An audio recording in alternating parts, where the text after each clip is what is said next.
नमस्कार today flash news को स्वागत करुच्ची मु अमूल्य जेना आसंतु देखिबा आज फ्लाश न्यूज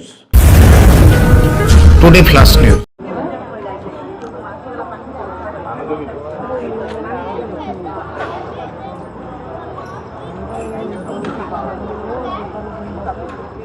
भुवनेश्वर रसुलगोड स्थित पांड्रा रोड जीजेपी कॉलोनी ठारे एक भयावह अग्निकांड घटी जाइछि जो कि चारोटी दुकान संपूर्ण भावे पोड़ीजा सहित प्राय लक्षाधिक टंकार संपत्ति पोड़ी पाउंस हो जाइछि।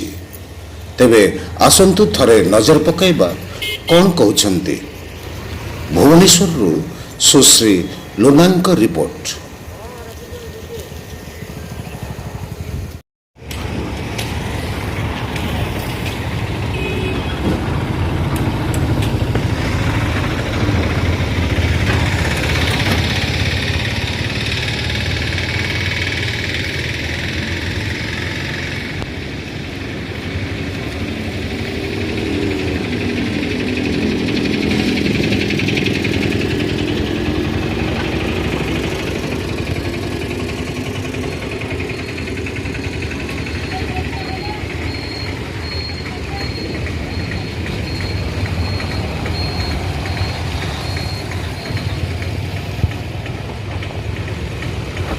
परिचय कौन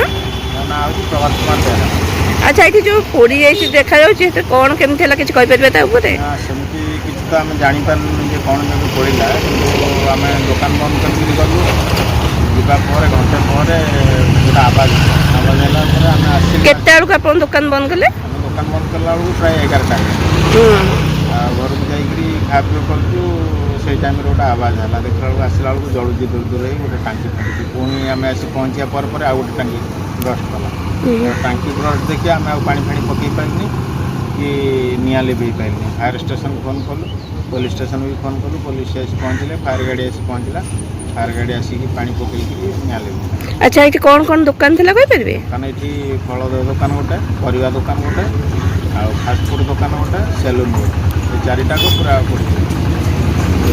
परिचय देवे मो ना सुखमित्रा मिश्र जीजीपी कॉलोनी बासिंदा। अच्छा ये जो ये पोड़ी जाइए दुकान बजार कौन कमती होता कौन है केत जानले ना आम सेमती जानू रात 12:30 दो के साउंड है भाविल कौन गोटे स्पार्क है एत जोर शब्द है तापर सांगे सांगे 2-3 मिनिट पर पुणी आउ थे भी जोर साउंड है आउ घर द्वार पूरा हलीगला एत जोर भाइब्रेसन है कबाड़ झका धड़ धड़ है तब सकाଳେ ଜାଣିବାକୁ ପାଇଲୁ ଯେ ଏମିତି ପୋଡ଼ି ଯାଇଛି ଗ୍ୟାସ୍ ସିଲିଣ୍ଡର ଫାଟି ସର୍ଟ ସର୍କିଟ୍ ହେଇକରି ନିଆଁ ଲାଗିଯାଇଛି।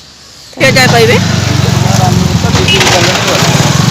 अच्छा ये जो काली निआ लगी कौन केमती जानले कौन है मैडम राति 12टा बेले गैस सिलिंडर बस्ट कला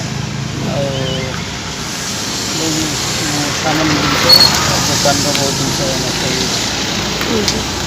4-5 बक्ता घर पड़ी आपण आपण दुकान बंद कर देथिले आम दुकान बंद कर 11टा बेले आम दुकान बंद कलु 12टा बेले विद्युत तार लगी। धन्यवाद। यह कार्यक्रम आपण को केमती लगिला निश्चय जणाइबे। नमस्कार टुडे फ्लाश न्यूज